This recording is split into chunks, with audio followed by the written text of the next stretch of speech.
Good afternoon, good evening, good morning. Welcome to the Two Tokens podcast. We are here today in Rotterdam doing a podcast with Qoin Foundation and in from all over Europe with Edgar dialing in from Lisbon, and Domenico Pelleretti, not Italian, but calling in from Romania. He can introduce himself later. I'm the chairman of Two Tokens. My name is Alex Bausch, and I'm your host today. And I would like to welcome you to this new podcast series. Those of you who know us for the last 2 years have already seen the different webinars and other activities that we've done. But this year we decided to start recording in-depth podcasts. And in this series, we started with a podcast on energy tokenization, the energy token, which is done by our energy token working group, and a podcast on NFTs and how they can be applied. Today's podcast will be all about how tokens can be used in society and make a better world. And it is my honor to introduce Qoin Foundation. But before we do that, I'd also like to hand the microphone to somebody new to Two Tokens and who's going to be responsible for the programming of all these podcasts and the growth hacking. And please give a warm welcome to Iris. Iris, welcome here. Thank you very much, Alex. Can you tell me a little bit about yourself and what it is that you're going to be doing? Of course. So my name is Iris. Nice to meet you, everyone. And I started as a growth hacker for the Two Tokens Foundation a couple of months ago. Since you're going to be in charge of the programming and the studio facilities, if anybody needs to know anything, they need to reach out to Iris at twotokens.org. Wow. Okay.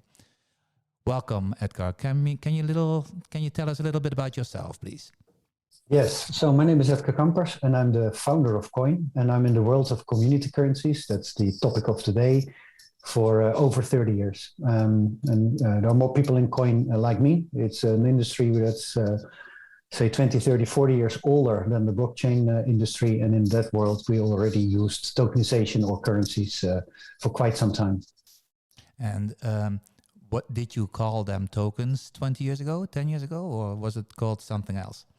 No, so since all the tokens that we developed up till now are transactional by nature, we call them community currencies because they look more like a currency than an access token or an equity token. So we call them community currencies. That's so let me get this right. Yeah, tokens are as old as the old Greeks, but you have actually been doing token taxonomies for the last 20 years, way before there was any cryptocurrency or Bitcoin or what have you.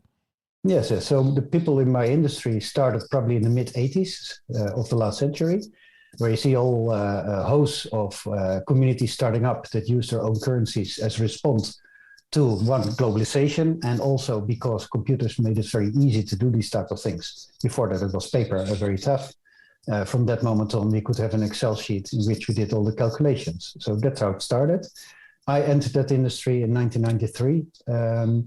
When we started to set up what we call LED systems in the Netherlands, which are informal groups of people that use a currency to buy and sell products and services from each other to each other on a common marketplace.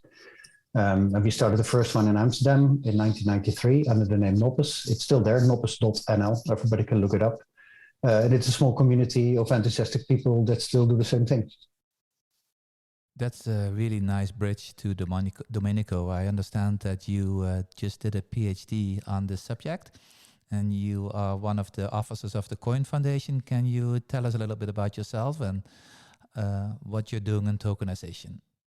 Thank you, Alex. Thank you, Iris, for welcoming me here. I'm Domenico Pelletteri. Just rephrasing a little bit my surname. I'm calling from Bucharest, and I'm Qoin's director and director at Qoin, and I'm also social impact lead for the organization. And so, what did you do at Qoin? I understand that you did a paper on the social impact of tokenization. Yeah, we recently did a paper for the basically connecting the world of community currencies with the social innovation and social entrepreneurship world, and how the currencies can be an additional tool to improve social innovation, social impact in a specific context. Can we find that paper somewhere if our listeners would like to download it? Not yet, but you will soon. So, Okay. Yeah. So that might actually be a good reason to do another podcast, just one-on-one with you, right?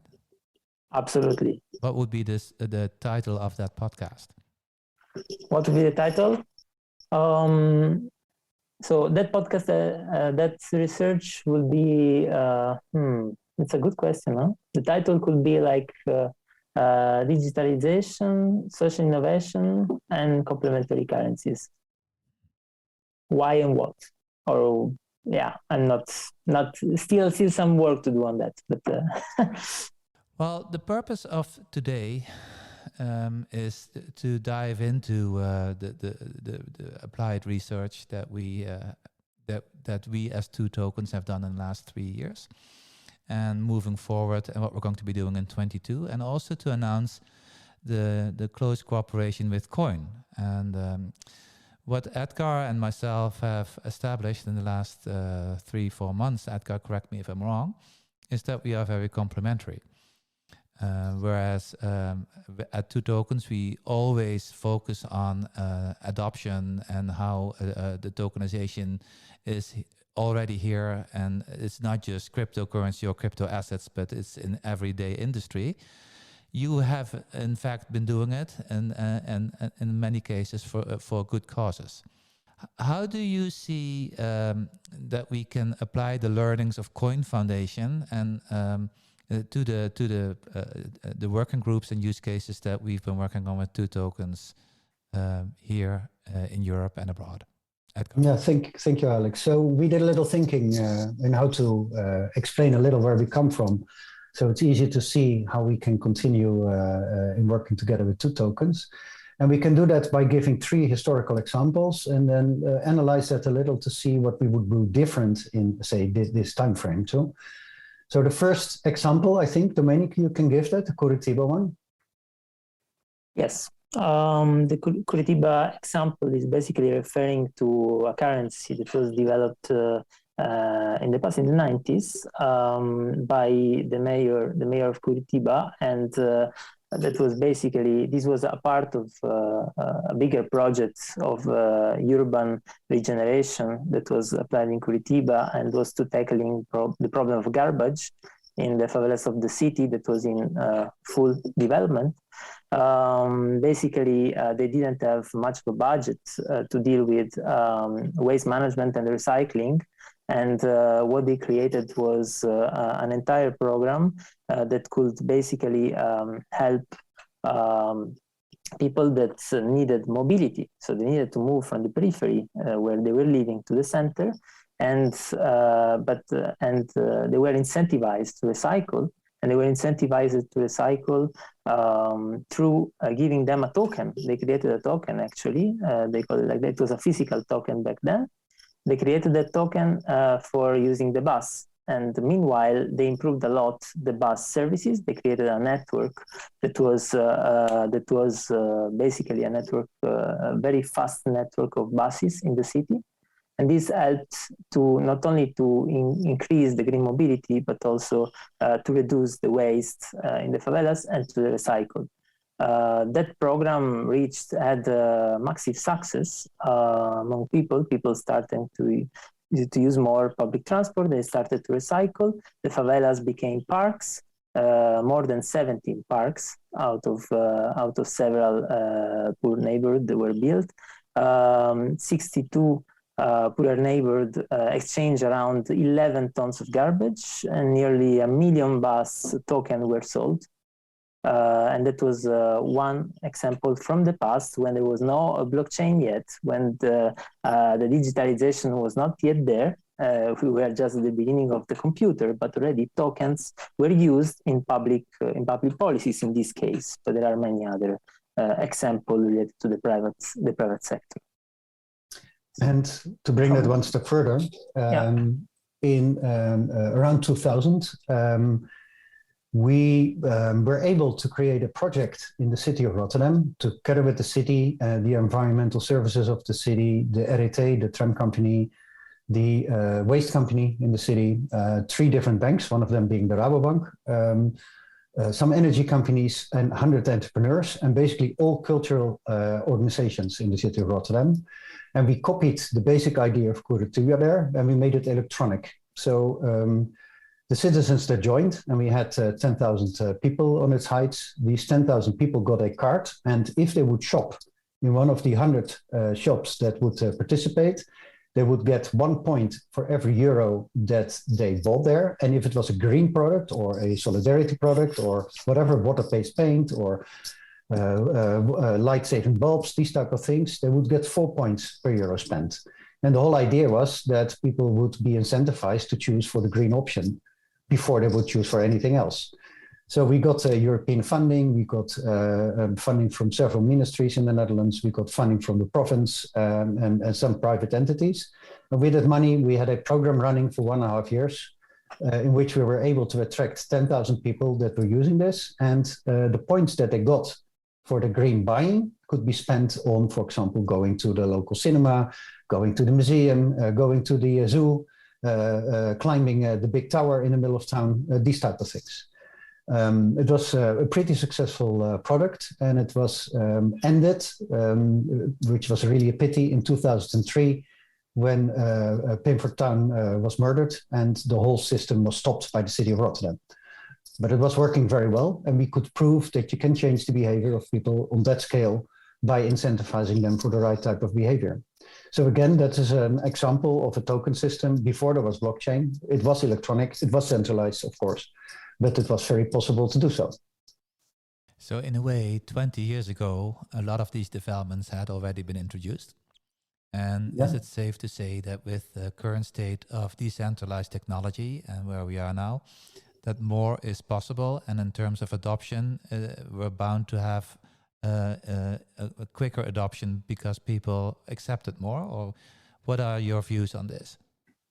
Yeah, to introduce that, and Domenico, please continue. I would say that there are 2 differences between now and, say, 20 years ago.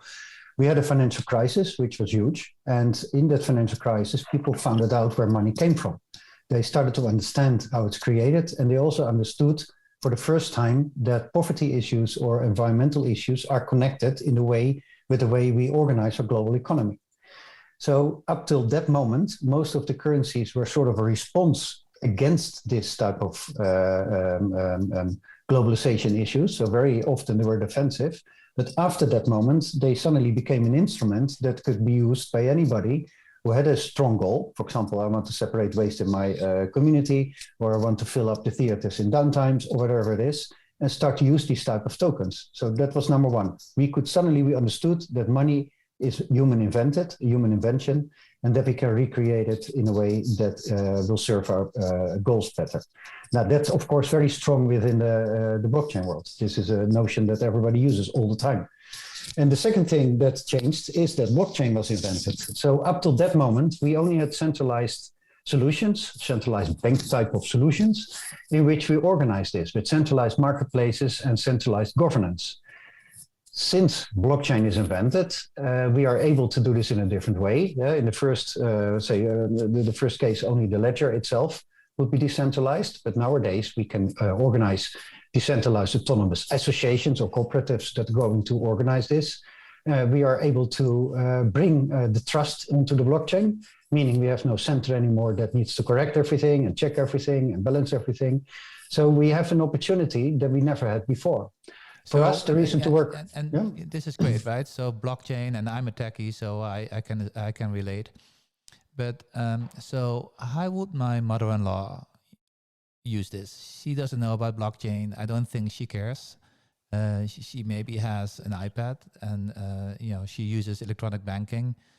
How does she use this Rotterdam coin, or the token that we're introducing here?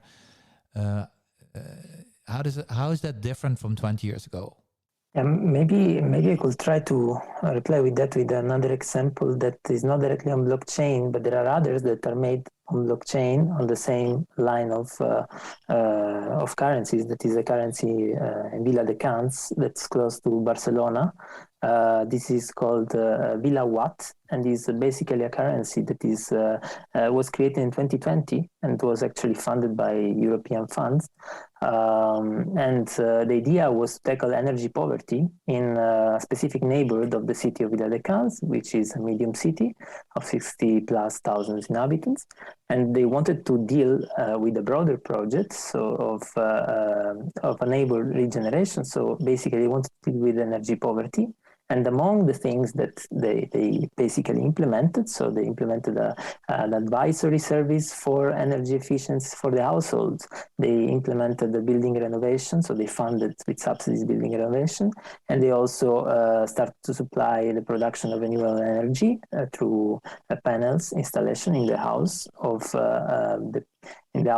several families in the neighborhood. And they introduced this currency. They basically introduced an app that could be downloaded by any citizen of that neighborhood. They could download that app and start to basically, while they were saving energy, they were having updated their basically account in that app that was managed by an electronic money entity. They were having points. Those points were calculated on the kilowatt saved because they were using panels. And they could exchange, basically they could use these points to local shops that were accepting. Already in 1 year, more than 400 local businesses started to accept the currency. And also grandmothers could basically, if they had good nephews, but not only, they could download the app and they could go to the bakery and they could buy they could make so they could buy bread or they could buy something else, partially using this currency. So just replying with an example that is related to basically nowadays to our days, basically. That's interesting because this is exactly the what the working group Energy Token is working on right now. We are democratizing access to solar panels, and like you so rightly said, especially now, that is really something in society that is what people are looking at because of rising energy prices. And good example is that people want to have access to solar panels even though they don't have a roof. And I guess the lesson learned here is, we're not selling tokenization, we're not selling coins, we're not selling blockchain or any of that. We're selling the application of, in this case, democratized energy and access to those services. And the underlying layer is the tokenization and the DAO and the coin and the token taxonomy and all that technicality. You have to be careful that we don't use all these words too much. So I agree totally with your way of looking at this, Alex. We need to provide solutions for the last mile. We need to be certain that the child can join and the grandmother can join and everybody in between. That means that we need to have technologies that they can use basically on every moment. And the mobile phone is the easiest to see how that can work.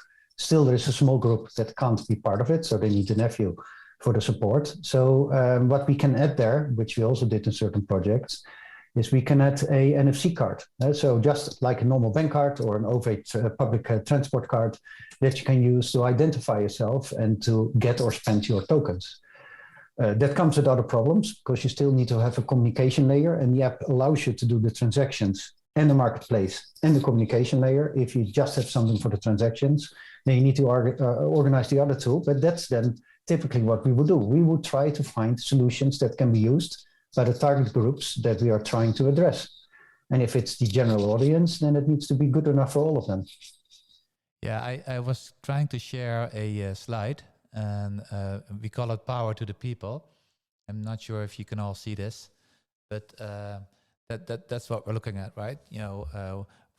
We're creating an energy token, and the object of the working group is to create an energy token that can be applied to solar panels, so that we can all share in solar panels that we don't currently own.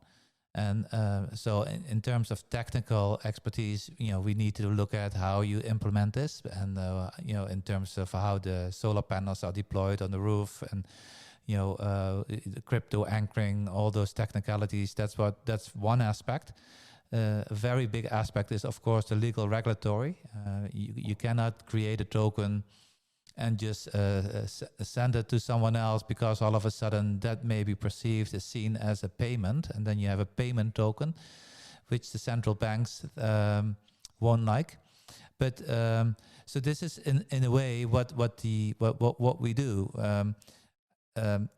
Do you see other similar working groups coming out of Qoin and friends? Perhaps maybe even in a cooperation that would focus on social good, if you will. This was energy poverty. That was a really good one. I think we should focus on that. But can you think of other examples?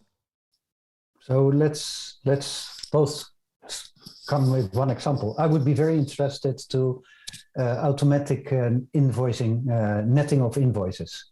So if companies, SME companies, but also bigger companies that are in the proximity of each other, so for example, in and around Rotterdam or whatever we choose, would become part of a pool, and they upload their invoices to that pool, and then an algorithm is able to calculate the creditors and the debtors and settle them automatically, then 80% of all these invoices would be netted out.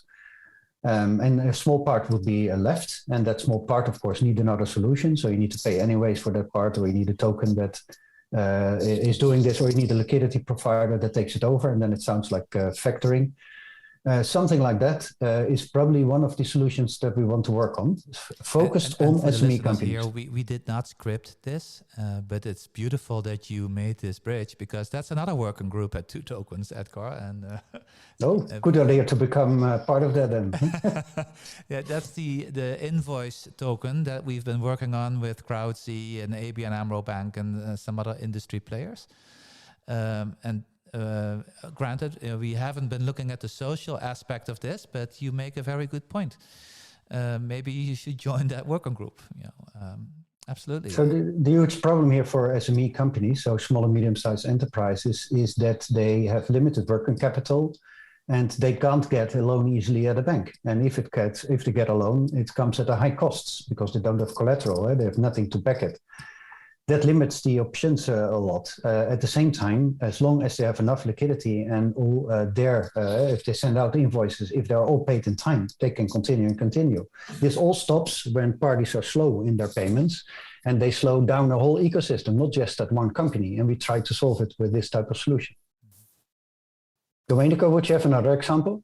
Absolutely. I was actually thinking now, yes, the energy poverty is part of an area related to climate. And of course, talking about climate and talking about impact is more and more something that is in the agenda, not only of public policies, but also in the private market. And let's think about the impact investing market and everything that is happened related to impact measurement nowadays. So one interesting conversation would be to understand how a token could be helpful to basically create a new trust between investors and investee, and how can actually help, for instance, tracking the impact that is made out of a project. How we could do that, how we could use a token, considering also that in Europe, basically all investors are going to be required very soon, actually the law, to better say the regulation, enter into force this year. The regulation is talking about is the Sustainable Finance Disclosure Regulation. That it was a regulation that was entered into force in March in 2021, actually last year, that oblige all participants to financial market to report if they're doing any significant harm to the sustainable objective of the Commission, that the Commission established, the European Commission established, or if they're making impact and what kind of impact they're making. So how investors and investees are going to basically um, be helped by a blockchain and by these new technologies in measuring impact and creating a new trust. That would be my 2 cents in terms of conversation that we could activate for this. And to bridge that for one moment to what community is part of that, because you can do what Domenico just said, this impact proof, non-financial impact proof, that could be done by an algorithm that links to something else. It could be done by an oracle, something like an IoT device, Internet of Things device that is going to measure things in real time. But you can also do this with community involvement. You can have people walking around in a neighborhood, seeing if things are better or not, seeing if the waste is cleaned or not, seeing if the cafe is open, seeing if the old people are interacting, whatever. You can make photos of it, you can upload this, and you can verify it.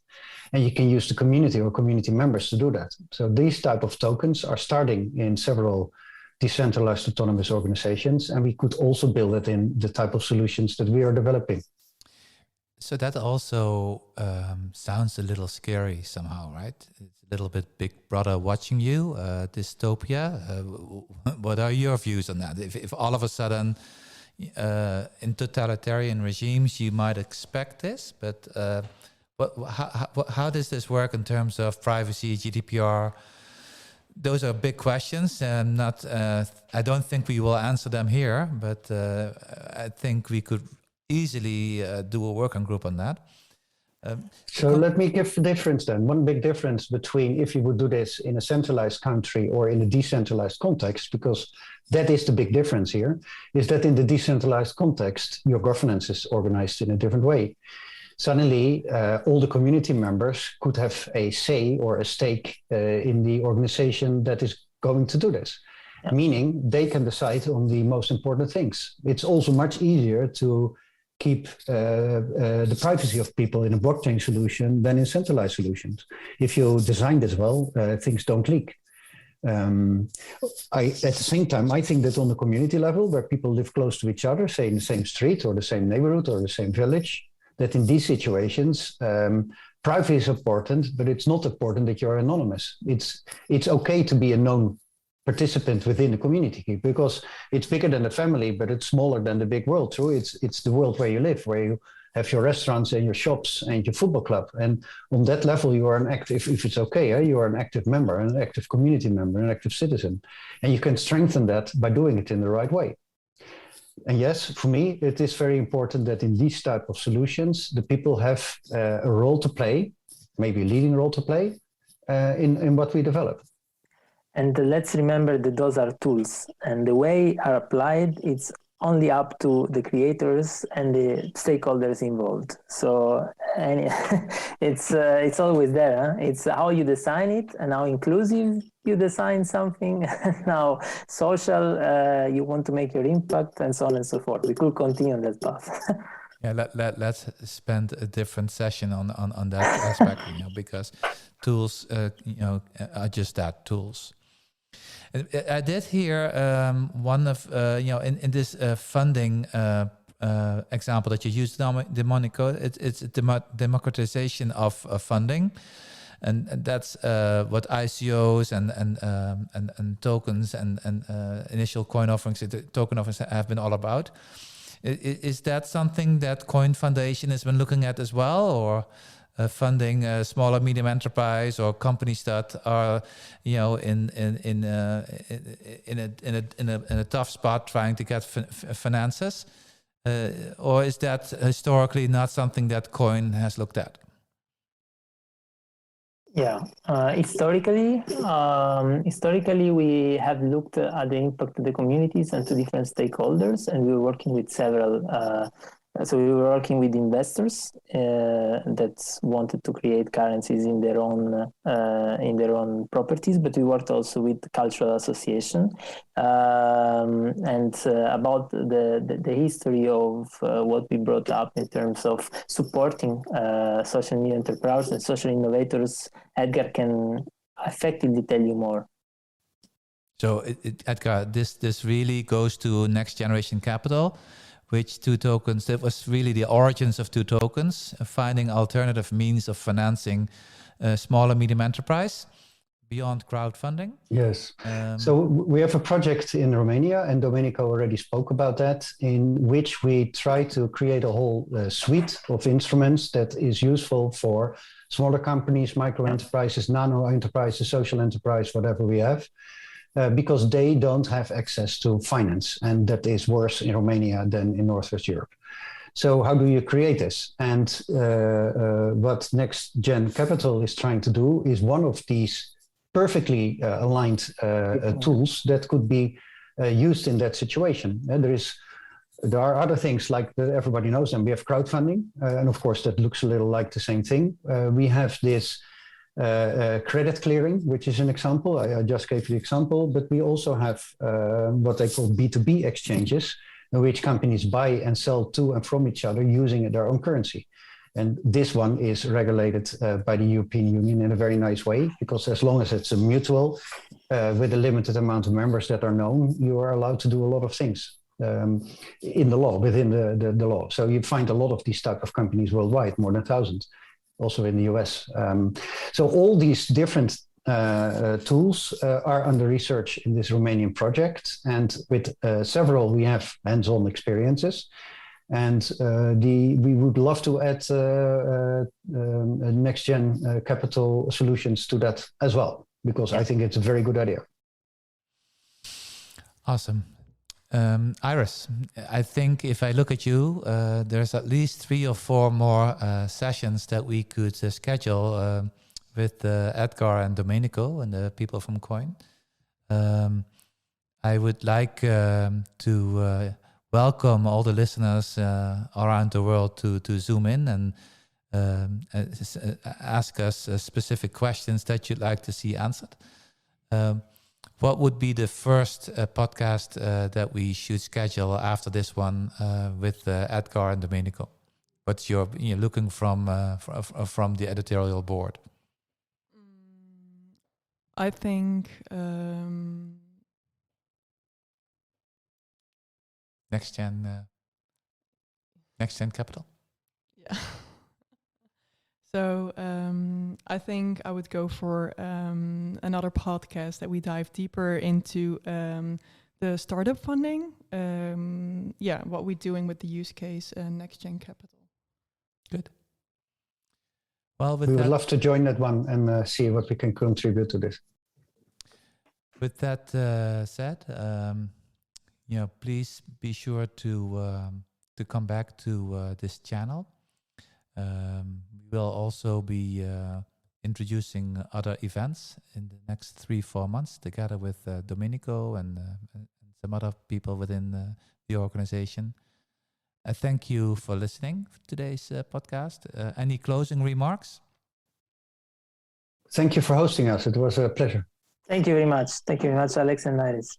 Thank you very much. And make sure to subscribe to our channels in order to get notified about our next podcasts.